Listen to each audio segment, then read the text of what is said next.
an aluminum baseball bat, a brick paving stone. I mean, here was a naked man in his own bedroom with no weapon. So there's a natural question is, what is a paving brick doing in the bedroom? Cold instruments of death that crushed the skull of Jason Corbett. They slaughtered him, like, they didn't just kill him, they slaughtered him. That's Jason's twin brother Wayne in an interview with TV3 in Ireland. He says he tried, but just didn't click with the nanny turned housewife. There was always something that never really set right with me with her. Molly and Tom claimed they had no choice but to kill Jason in self-defense. I know it sounds like an excuse, but I'm telling you, that guy was crazy. He wasn't just sloppy drunk. Something was wrong. Something was wrong, bloody wrong. These are the initial photos after the death. Correct. Prosecutor Gary Frank shows me the photos of Tom and Molly taken just hours after a killing so bloody we can't show them in their entirety. And as you can see, this is dried blood, but it's not her blood, it's a blood smear from something. At this point, I don't see any bruising to That's any correct. parts of her That's neck. correct. They claimed they even performed CPR. So why weren't they covered in blood and bruises? To say self-defense and to have this much blood, but no injuries to either one of them. That's a critical factor in my opinion.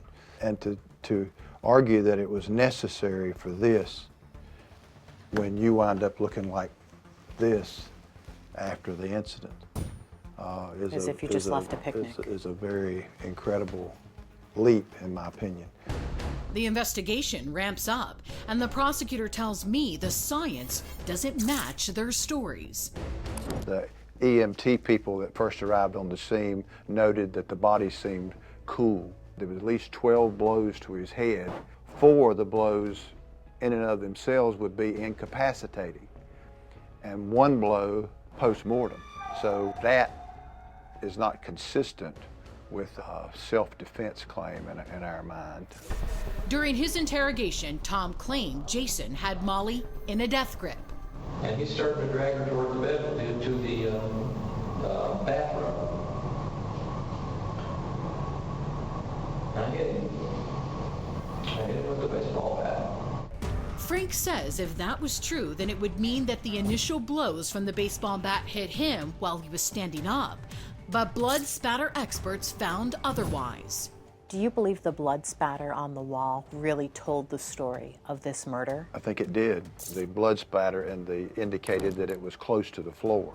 In the area of a couple of the blows, the drops are going horizontal, which indicates that the place of impact was low to the floor and the continuing spatter went across horizontal. The deceased was low and down already when the main blows to the back of his head took place.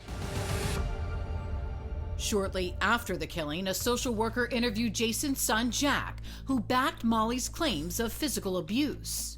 Did you see him physically hurt her? Once or twice. What did you see? Punching, hitting, pushing. But later in the investigation, Jack, now in Ireland, is interviewed on Skype by North Carolina prosecutors. And brace yourself, he gives a bombshell admission. He says his statements were false. Molly made me lie to the people who were interviewing me. How did Molly make you lie? She made up a lot of stories about my dad. He said that she was very abusive and she wasn't lying. So the bottom line, what could be the motive for murder? He had told members of his family that he was coming back to Ireland. He'll bring the kids and go back to Ireland. Do you believe maybe this was and the we motive? believe that that's possibly a part of what precipitated this whole pot where this took place. The grand jury indicted the pair on a charge of second-degree murder. The former FBI agent Tom and his daughter were in handcuffs. A nanny and a former FBI agent, one person who has never committed a crime in her life and one person who spent his whole career on defending the law and being accused of a very heinous crime. Tom and Molly pleaded not guilty, and Alex Rose from our Greensboro affiliate WGHP Fox 8 was in the courtroom for the murder trial.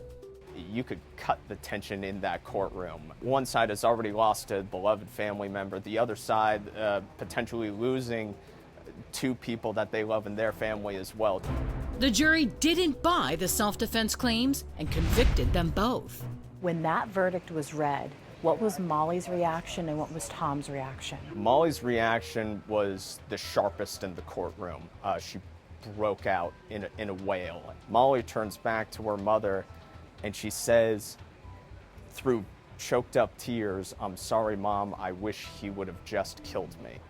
In the loading dock at the back of the courthouse in Lexington, North Carolina, Molly and Tom in shackles, climbing into the van that will take them to prison. But in the front of the courthouse, something strange is about to happen. One of the defendants, we didn't have any question as far as the participation. That was an easier vote. The other defendant, we had to discuss. That's jury foreman Tom Omland. What he's about to say could dramatically alter the case.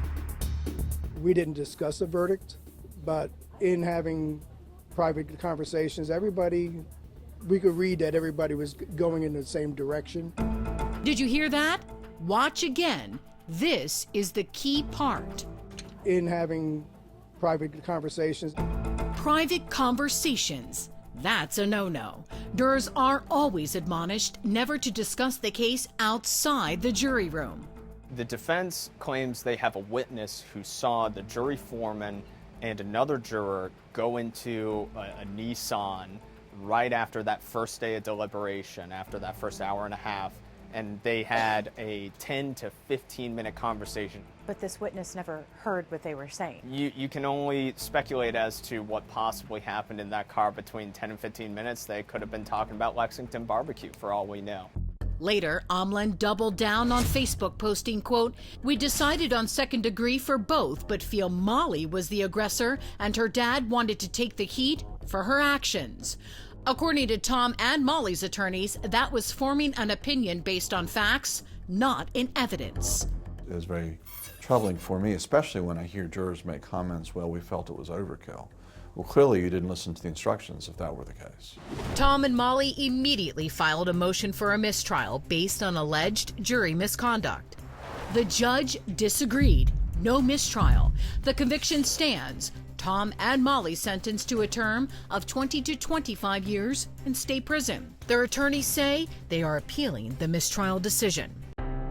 Now Molly and her father are in separate prisons. They may never see each other again. At 67, Tom's sentence is so long it could mean he will die in prison. And in Ireland, the littlest victims of this horrific killing, Jack and Sarah, they've lost their father, and now they have lost Molly, the only real mother they ever knew. Jason Corbett's family will make sure he is remembered for what he was, not for how he died.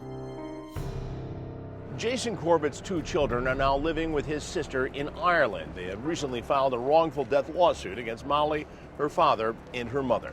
The suit seeks a total of at least $50,000 in damages.